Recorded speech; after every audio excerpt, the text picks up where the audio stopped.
talk to me about a sequel to Solo, a Star Wars story. Talk of you returning to work on the sequel? Well, there's no sequel planned now, and it's amazing to be a part of a Star Wars movie that seems to suddenly be a kind of an underground hit, but not what you'd expect.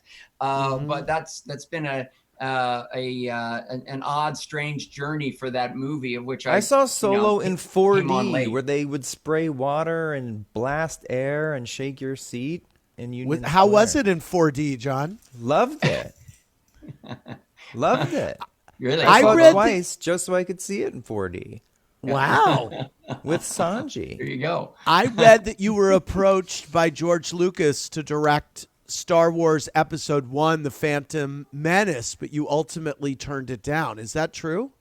Well, it wasn't quite that clear and concrete, and there was no script, and but it was kind of a casual conversation one day where I was mixing something up at Skywalker Ranch, and he said, I think technology has just about reached the point where I can do the next three.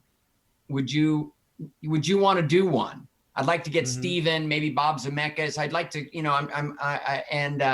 I ultimately I said the same thing to George that I think that Bob Z and Steven said, which was, you should do this yourself, George. And that's ultimately what he did. So I don't want to make too much of that, but I was flattered. I was flattered he thought about it. But at that time, just launching Imagine Entertainment and really involved in what I was doing with Brian Grazer and what we're continuing to do with the company.